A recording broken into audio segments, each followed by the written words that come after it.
Hola, ¿cómo están amigos? Bienvenidos a este video. Hoy es lunes, son 9 y 10 de la mañana y estaba pensando en escuchar la radio y seguir escuchando las mismas noticias que vengo escuchando los últimos días, casi los últimos 15 días sobre el vacunatorio VIP, el lawfare y toda esta interna que no sé por qué esto se repite día a día y nutrirnos de toda esa basura o armar un video de electrónica valvular que seguramente le va a resultar muy útil, muy interesante y les va a aclarar quizás un montón de cosas. Si sos músico, este video te va a interesar muchísimo. Cuando nosotros conectamos nuestro instrumento, nuestra guitarra, un bajo a un amplificador, obviamente lo hacemos a través de un cable.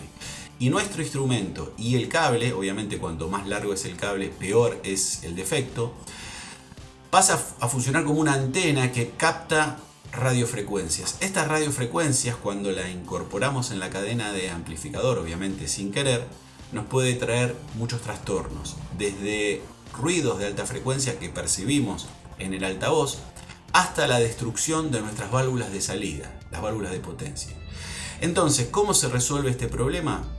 Yo había armado un video, seguramente lo habrán visto, si no los vieron se los recomiendo, donde analizaba los input high y low. La mayoría de los amplificadores valvulares, también muchos transistorizados heredaron estas entradas. Tienen dos entradas para conectar el instrumento. Una entrada de alta ganancia, que es la entrada identificada como high, donde prácticamente el 100% de la entrada del instrumento pasa a la grilla de control de la primer válvula. ¿Se acuerdan que circuitalmente era un divisor resistivo que estaba formado por dos resistencias de 68K, mayormente en el modelo Fender, en el Vox que había hecho en su momento?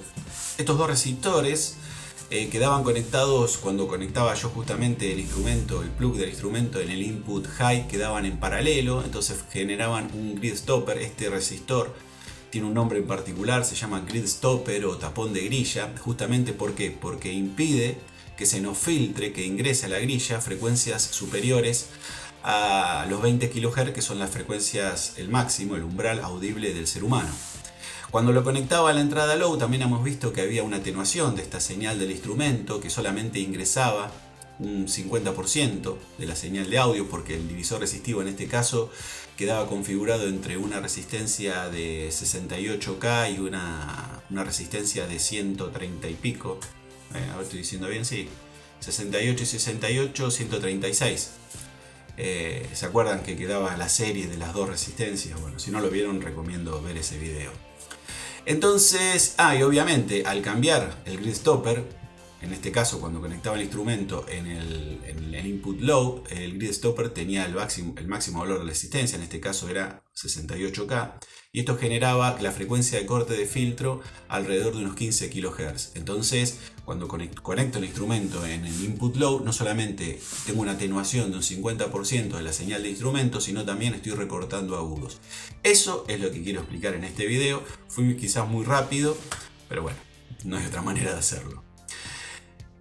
Para empezar con esto, como les decía, ¿no? El instrumento y el cable capta señales de radiofrecuencia y esto puede ser nocivo para nuestro amplificador. Por lo tanto, la válvula va a cumplir, la primer válvula va a cumplir un rol fundamental. ¿Por qué? Porque asociado con el grid stopper, con esta resistencia, van a filtrar todas estas frecuencias de radio. ¿Y cómo es esto? Bueno, la válvula, si ustedes se fijan, generalmente en este amplificador que están atrás míos, que es un Igor, es muy similar a un Marshall, o en el Vox que estuvimos analizando el otro día, o cualquier amplificador valvular, todo comienza con una primera válvula que puede ser un doble triodo, como en este caso. Es una válvula SC82 o una 12AU7, que es un doble triodo, donde vamos a utilizar un triodo. La señal de audio directamente, la señal que viene del instrumento a través del plug, va directamente a la grilla de control de esa válvula, pero pasa por esta resistencia llamada grid stopper. Si nosotros vemos el triodo, son dos placas físicamente opuestas, el ánodo y el cátodo, y con cargas eléctricas opuestas. O sea que si yo hablo de dos placas separadas por un dieléctrico en el interior de la válvula, que hay un vacío. Estas dos válvulas físicamente ubicadas opuestas y con cargas eléctricas opuestas, seguramente ustedes estarán diciendo o lo asociarán con un capacitor. Por lo tanto, dentro de la válvula hay un efecto capacitivo. Y no se olviden que al ser un triodo, entre el ánodo y el cátodo hay otro electrodo que es la rejilla de control. Por lo tanto, existen dos capacitancias en series entre la placa y la grilla de control, que podemos decir, y eso lo van a encontrar en las hojas de datos, como CGA, grilla ánodo. Y tenemos la capacitancia entre la grilla de control y el cátodo, que lo van a encontrar como CGK. Ahora, estas dos capacitancias sumadas en series nos van a dar la capacitancia que observamos a la entrada, o sea, la capacitancia que observa la señal de audio. Pero hay un efecto que se llama efecto Miller, multiplicador, donde la capacidad entre la rejilla y el ánodo se ve afectada por la ganancia propia de la válvula. Es así que en una válvula, como las que les nombré, por ejemplo una 12AX7, la capacitancia real, o sea, la capacitancia que ve la señal de audio o que vemos en el circuito, la vamos a llamar capacitancia de entrada, es de unos 200 picofaradios. Entonces, entre el grid stopper y esta capacidad fantasma, podemos decir, porque en realidad no es un capacitor, sino es un efecto capacitivo intrínseco a la válvula, generamos un filtro pasabajo. Este filtro pasabajo va a dejar pasar todas aquellas frecuencias por debajo de la frecuencia de corte. Ustedes saben que en un filtro pasabajo la frecuencia, o sea, omega 0, es 1 sobre 2 pi FRC. Entonces, si nosotros sabemos cuál es el valor de la resistencia, sabemos que ese es el grid stopper, y si por ejemplo conectamos el instrumento en el canal high, sabemos que R va a ser 39K. Si sabemos cuánto vale C, recién dijimos que para una válvula 12AX7 el valor de C son aproximadamente 150-200 picofaradios, podemos calcular la frecuencia de corte.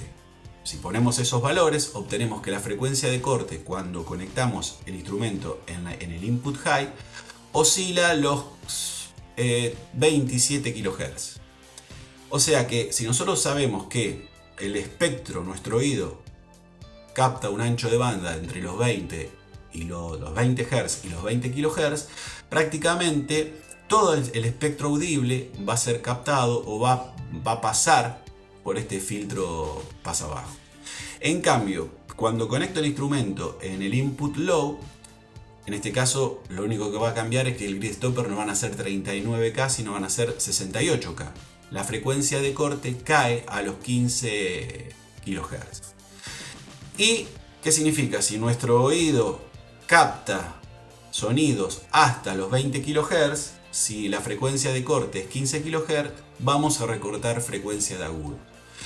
Pero acá lo importante no es perder agudos, sino filtrar esas frecuencias de radio que nos pueden introducir ruidos no deseados que vamos a escuchar a la salida o dañar las válvulas de potencia. ¿Por qué? Porque dentro de la válvula se pueden generar oscilaciones parásitas que se van a ir amplificando y esto van a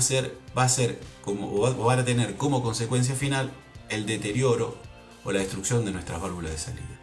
Bueno, espero que les haya interesado este video rápido, así cara a cara. Y bueno, nos vemos en un próximo video. Nos vemos, gracias.